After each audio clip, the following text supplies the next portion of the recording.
Welcome back to the writing life. I guess in this case it would be the publishing life. I'm John Hartness, and I am the co-founder and publisher of Falstaff Books, and I write a few things. A bunch of them are on the shelves behind me. And I'm going to answer some of the questions that people have posted in my Facebook group. And some of these are going to take a little while to get into, so buckle up, kids. I'm going to tell you Jono's view on life, the publishing universe, and everything. So, my friend Noah asks, what are the advantages of going with a publisher versus the indie path? It seems like promotion and other tasks traditionally handled by a publisher are slowly being pushed back to authors these days. So, we're going to go deep. There's going to be a lot here. Let's start with there's a fundamental misconception in the question, and that is that big publishers have historically done promotion for their authors. That's not nearly as true as most authors want it to be.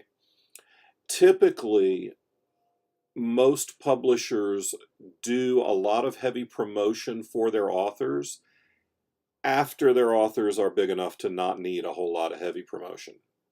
James Patterson gets all the promotion in the world. He gets all the co-opted book rack spots up in the front of the store, all that.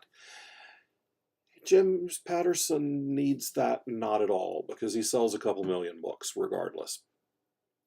Publishers work on a home run model.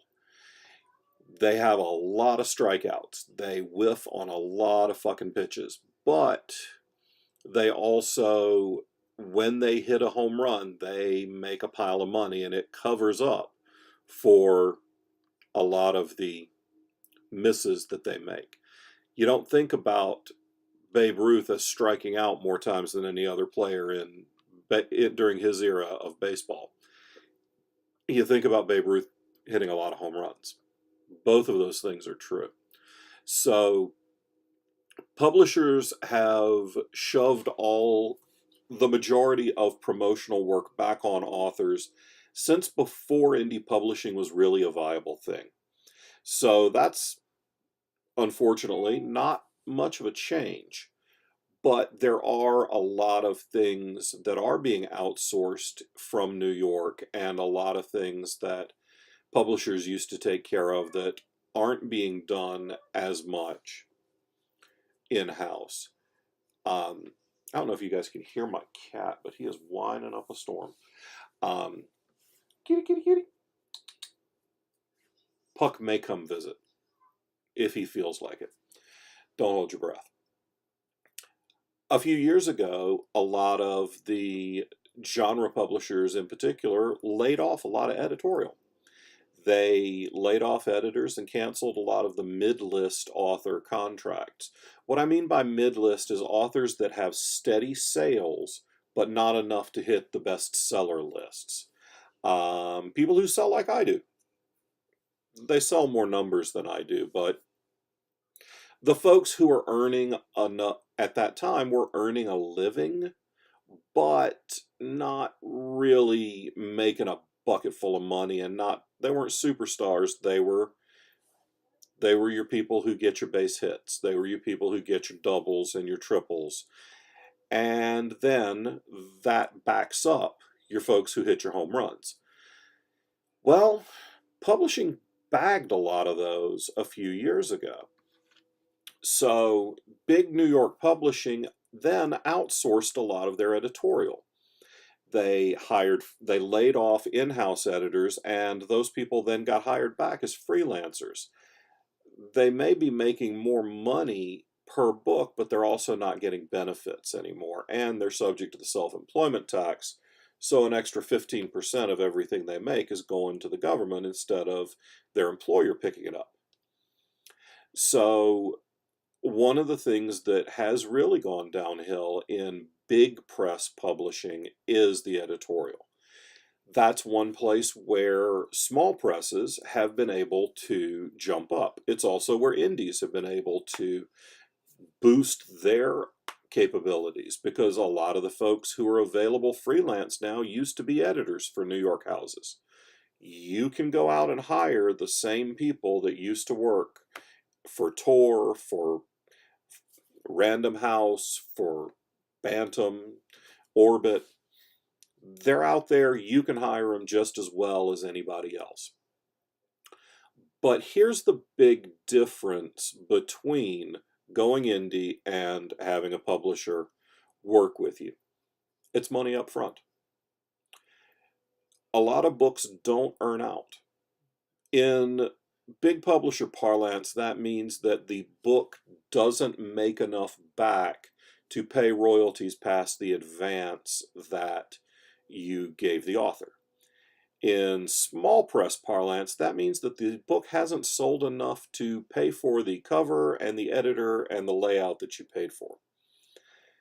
And that happens a lot. A lot of books don't make back even the small amount of money that a very small press will invest in creating the book.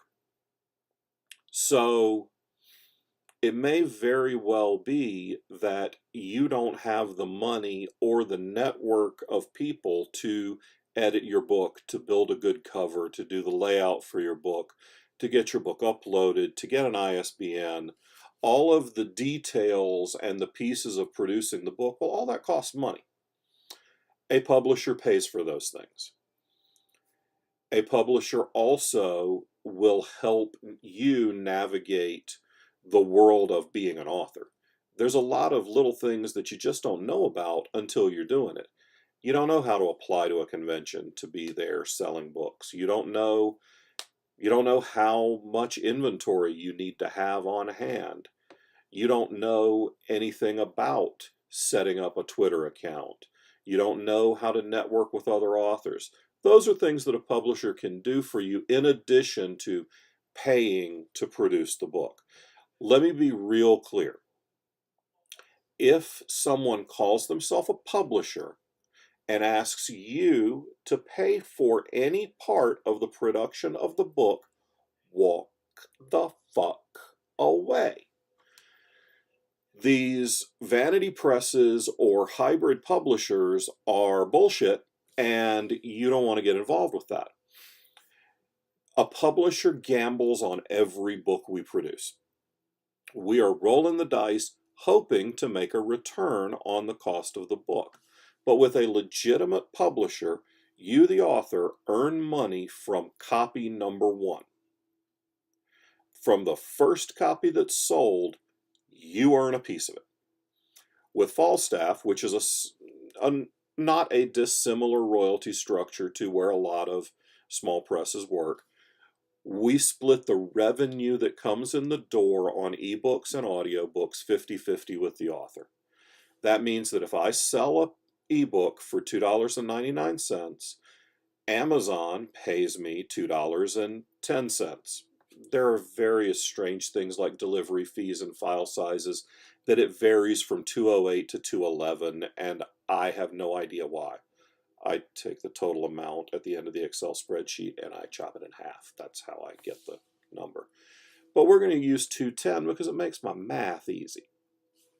So that 210 comes in, $1.05 goes to the author, and $1.05 goes to the publishing company, so that the publishing company can begin to recoup the cost of editorial, the cost of cover creation, and the cost of the ISBN, and the cost of other things associated with the creation of the book. If you are paid in advance, that's an advance against the royalties that you are earning. So if they give you $1,000 advance, you're still earning from copy number one. But your earnings have to get to $1,000 before you've paid back what they've already given you. An advance is an investment, or really a loan, that the publisher makes to the author, saying, we believe your book will sell at least this much. A lot of books don't ever earn any more than their advance. So when you get a book that actually pays out royalties, you're a winner. This is different in the small press world. Many of us, Falstaff included, we do not pay advances. We don't have the money to pay advances for everything and pay for the cost of production of the books, so we don't pay advances. That means that you're getting paid off of book one. Some small presses do pay advances, but they keep their advances intentionally low so that they know that every book they buy will earn out. Both of those are viable options. You know, you do what you can. I've never gotten a big advance on a book. I have gotten an advance on some books. And I've never minded just getting paid for the books that sell. That might change if somebody wanted to pay me a couple $100,000 up front. Then I might not give much of a shit if the book's sold. So the fact that I have a small advance does make me work harder in the promotion because I'm getting paid. So the publisher pays for creating the book. They pay for the editorial. They pay for the cover. They pay for the layout. They pay for the ISBN. They deal with getting it all formatted. They deal with getting it all uploaded and for sale. And then they send you your author copies, which are typically free copies that you get. Sorry, my hair's tickling my nose. Those are the free copies that your publisher gives you whenever you publish a book, and you can sell those at appearances or give them to friends and family or whatever. It's your shit. Do what you like. So that's what a publisher does. What are the advantages of going with a publisher versus the indie? Well, with a publisher, you don't lay anything out of pocket. If you go indie, you get a bigger chunk of the royalties because you're not splitting it with anyone. So if you have the money and the connections to get good solid editorial and a cover and a layout and an ISBN, then maybe going indie is for you. A publisher can also teach you how to be an author. And this is something that we try really hard to do at Falstaff, is give people a community that they can grow in and give folks a leg up to be successful with their future books, because you're not just going to write one book. I'm counting on my authors not writing just one book, and I'm counting on my authors writing books for other publishers, hopefully bigger publishers, because then when I'm splitting the money that comes in off of the book sales they've published with me, well, they're selling more of their backlist, because if I just got a new heads up that there's a new Simon R. Green book out now. Okay, well, if I haven't read any Simon Green and I read this one and like it, I'm probably going to go back and read everything Simon Green's written. That means that his publisher's getting paid for the whole backlist. That means Simon's getting paid for the whole backlist. And that's what we're looking for with a small press, is we're looking to teach you guys how to work with editorial, how to promote yourself, so that then you can go off and sell and be a big New York Times bestseller, and we can both get paid on the back end. So a lot of times with a publisher, you're going to do most of your own promotion. As an indie, you're going to do all of your own promotion. Your publisher should have some resources for you. Your publisher should have a mailing list. Your publisher should have a Facebook and Twitter presence. Your publisher should have some inroads with some places that can get your book seen and get your book out there into the world. And then they should be teaching you how to use these resources and how to do these things so that you can do it better yourself. For example, at Falstaff next year, we're going to produce probably 50 or 60 titles. That means that since we have 0 full-time paid employees and a group of lovely volunteers and dedicated freelancers working with us, we don't have the time to promote every book as tirelessly as the author does. No publisher in the world does. You're going to promote your book better than anyone else. So you should do that. Yes, your publisher should help you with it. If you don't know how to write a blurb to pitch your book, Hey, publisher person, what can we do for this? Hey, do you have any resources for me on Twitter? Hey, work as a partner with your publisher and you'll both make more money. So those are a couple of things that, yeah, so you get a bigger chunk going indie than you do going with a publisher, but you're not going it alone when you're with a publisher versus going indie. I typically recommend that most people do both. I certainly have. Before I started Falstaff, I sold the Black Knight Chronicles to Bellbridge. Bellbridge Books is a mid-sized press out of Memphis. I had self-published the first 3 Black Knight Chronicles books. You can see them up there. I can't get the angle right to point at them. But they're on the shelf over my left shoulder, and they are the top shelf. God, nose is driving me crazy, sorry. Bellbridge had several things that I really wanted out of working with a publisher. They had top-notch editorial. They had people who had worked in New York and got tired of that grind and were now working with them. They had bookstore distribution. Not a ton, because their books aren't returnable, but they did have inroads with Barnes & Noble and with Amazon to get me things like a Kindle Daily Deal, which a super small press or an indie author, it's very, very hard for them to do. So I worked with Bellbridge on those books, on revising the first 3 and on writing 4 more now. And I looked at it as my MFA in publishing.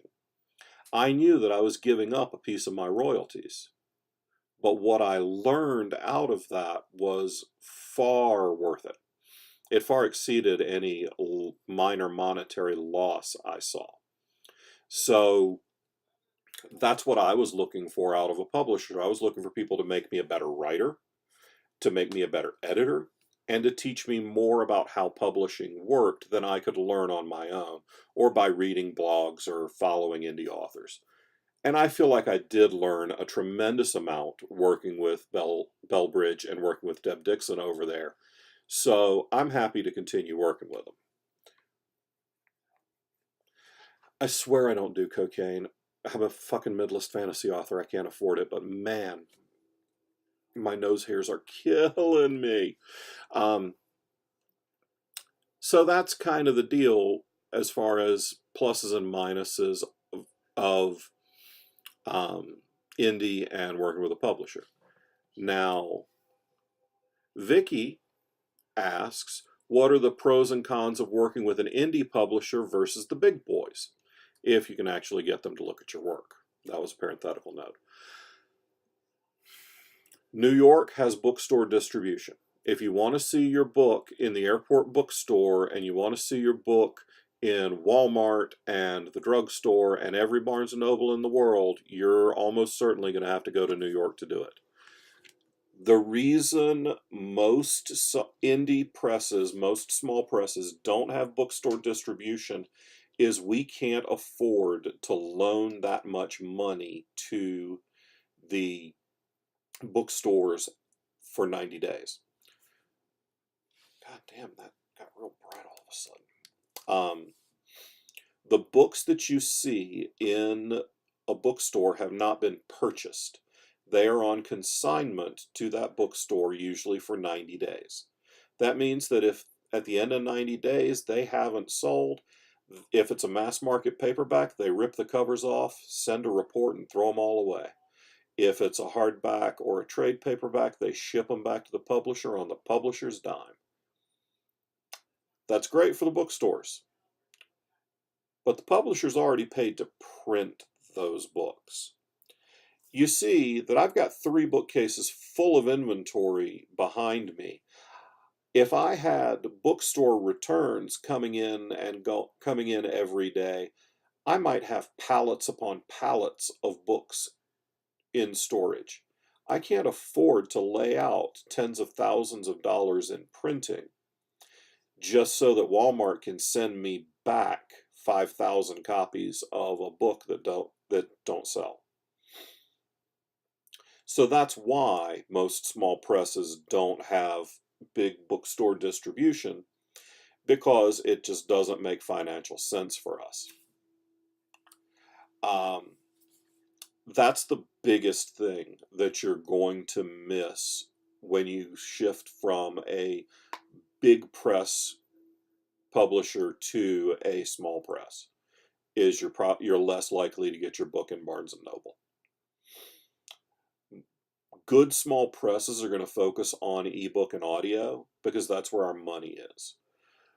Our overhead is lower on ebook and audio because we don't have to inventory it. I don't have to ship a shit ton of paper if people buy ebooks. I don't have to ship any paper if people are buying audiobooks. So we focus on digital and audio. We make print books. You can see them over my shoulders. But they're not the primary focus of our marketing. That's a big difference. Also, what I have found in talking with my friends who work in New York publishing is there's a basic mindset difference between successful self-publishers good small presses versus New York publishers. I'm trying to sell books to readers. So I'm trying to cast as wide a net as possible with all of the books that we publish to put books in front of readers. That means that we're doing things like running an ARC team, which you can sign up for. That'll get you free copies of Falstaff books titles in exchange for you posting an honest review. We do a newsletter, which you can sign up for. I'm not pointing at my dick. I'm going to add in some titles later. I do not have the URL for our newsletter signups written in my crotch. No one would see it if I did, so that wouldn't even be a good marketing tactic. My ass, that's a whole different story. Don't visualize. Don't visualize. So, New York can get you in bookstores. Small presses can make your books available to bookstores to order. My books that I create look just as good as the stuff that comes out of a New York press. The quality of the printing is identical. Hell, Bellbridge and I use the same printer, and Bellbridge has got national bookstore distribution. So we're using the same services that a lot of the larger presses do.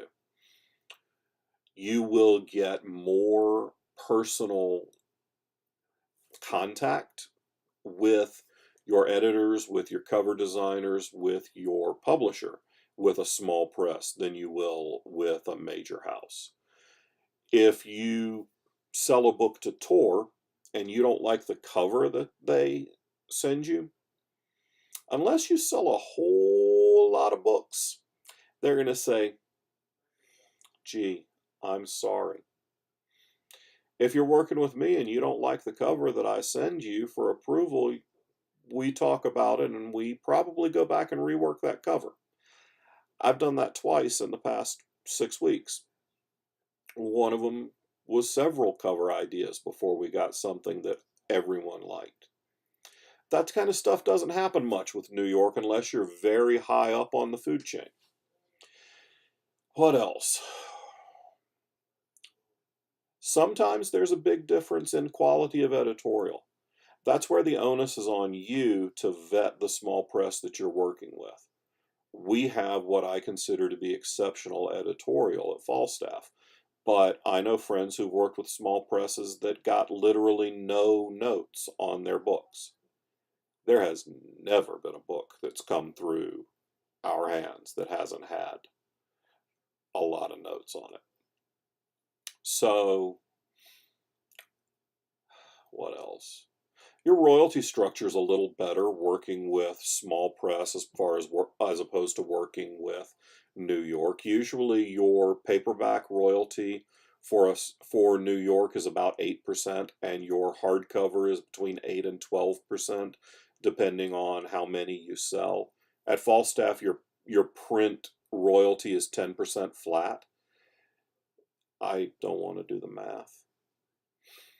Our payout on ebook and audio is a little better than New York, but they sell higher quantities. So that really does kind of balance out. We give a bigger slice of a smaller pie. They give a smaller slice of a bigger pie. But you know, a piece this big of a medium and a piece this big of a large have about the same amount of pizza in them. So again, this is some place where I think many authors would be well suited to keep a foot in multiple worlds. If you've got 4 or 5 books out with a small press and then suddenly New York comes knocking for your next project, sell it to them. Because then when one of your books is in every airport bookstore in the country and you've got 4 more in ebook on Amazon or Kobo or whatever, you're going to get paid more off that backlist than you do off your front list, off your new title. So I know several people who have made significantly more money that way. They started out with a small press, went to a big press, made their money off their small press title sales increasing once New York took notice and moved a fair chunk of their new stuff. Let's see, what are some other? Everybody's slow. Doesn't matter whether you're talking a small press or a big press, we're all slower than we want to be. It takes time to make a good book. Don't be in a hurry. For us, it's often a year between the time a manuscript is turned in to our editors and the time the book's ready to release. That's novels. Novellas go quicker because they're shorter. But yeah, it often takes us 9 months to a year. 6 months, I think, is as quick as we've ever been able to turn one around. But yeah, it usually takes a year. I'd love for it to be faster. But I also know what we can do, and we try to schedule our production so that it doesn't kill anybody. It's hard to get in with anybody. A good small press is going to be almost as picky as a New York publisher. You can get to a small press a lot easier. Most of us don't require agents. Most New York houses do. So that's a step you have to go through before you get to the publisher. You can just email me. Not right now. We're closed for submissions until 2020. We got too much shit in the pipe for me to take on any new projects. Let's see. That's probably it as far as the big differences between New York and small press. We operate very similarly. There's more, it's just like any small business. You know, it's the difference between going to your local hardware store and going to Lowe's. There's still people there who know about screwing. One of them's just the old grandfatherly guy, which talking about him knowing about screwing is now a little creepy. Sorry. Wipe that. You don't want to know about that. Hey, somebody paid me. Got a little note that said, hey, you received PayPal money. I don't know what they paid me for, but they paid me. Yay. Oh, let's see. We'll do one more, and then we'll call it. My friend Patrick asks for a list of things to look for when dealing with a publisher. And then he asks, what do we look for in signing a new writer? You want to talk to authors that are already working with that publisher and ask if they pay their royalties on time. If they can't pay their fucking bills, don't do business with them. And if you're a publisher, don't fuck with people's money.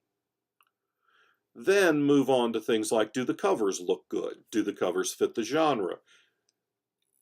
You should not be able to tell a major difference between a small press, medium-sized press, and a New York publisher's cover design. They should all be good. If the publishing company doesn't have covers that are at least as good as the stuff you expect out of New York, don't work with them. If their editorial doesn't seem good, don't work with them. If their contract is egregious, either negotiate or don't work with them. And understand that every contract is a negotiation. Every contract ever in any industry is a negotiation. This goes for the 3-page anthology contracts I've issued to the 150-page construction documents that I used to sign in my other life. They're all negotiable. Nothing is set in stone. The person who's willing to walk away, power. Be willing to walk away. There's a lot of people out there. But the big one is make sure that they feel like there's someone that you can put up with for several years. Because that's what we're talking about. I'm not into working with an author for 3 months.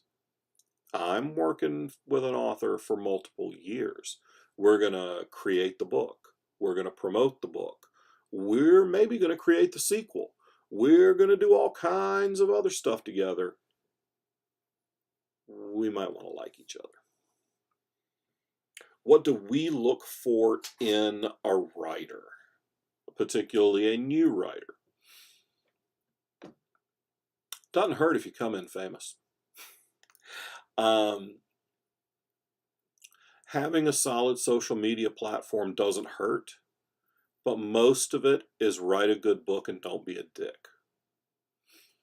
If you can follow the submission guidelines and you respond well to the requests from the acquiring editor and you're not a pain in the ass in contract negotiations, then we're probably good. I've had several situations where people come back to me and say, hey, I want to change this, this, and this in the contract. I look at them and I'm like, I'm happy to change 2 out of those 3. This one here, this one we're stuck with, we're not changing that. The author says, okay, we changed 2 out of the 3, it's fine. But it's all congenial, it's all professional, it's not, you're a fucking criminal, you're trying to steal all the rights to my book. Hold on there, Skippy. If I ask for the foreign rights to your title, maybe I have a way to sell the foreign rights to your title. We don't take foreign rights to titles because I don't have a way to sell them.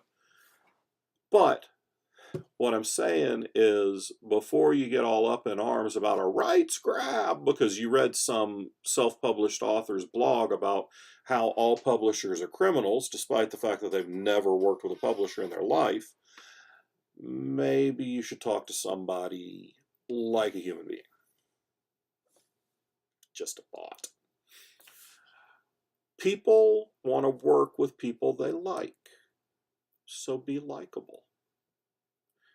Be sincere about what you can do, what you can't do, what you have planned for the book, what you have planned for the series. Don't tell me that you've got 500,000 YouTube followers and will promote this book every day for 6 months on your YouTube channel if you've got less than 1,000 YouTube followers and have only uploaded 10 videos in a year. I'm going to find out because I'm going to go look. I'm going to go look at your YouTube channel. So I'm looking for honesty. I'm looking for talent. I'm looking for people who take the craft seriously. It's why I meet so many authors at conventions, because new writers who go to conventions for genre fiction are usually going there to learn about publishing and learn about writing. I like people who want to learn about the business. So those are some things that I look for in new writers, and we are still closed for submissions until 2020. All right, that's been about 35 minutes, so that's plenty. Before I wrap up, I want to make sure to tell you all that if you enjoyed this video and it's helpful, please remember to subscribe so you'll get notified whenever I do this again. You can also join my Facebook group, still not written on my crotch, still a title underneath here. You can join my Facebook group and you can contribute questions. You can also support me on Patreon and back my convention travel that way. And you'll get stuff. You'll get books, you'll get a chance to name characters, you get all kinds of stuff. So thank you guys. Have a happy holiday season, and be good to one another. All right.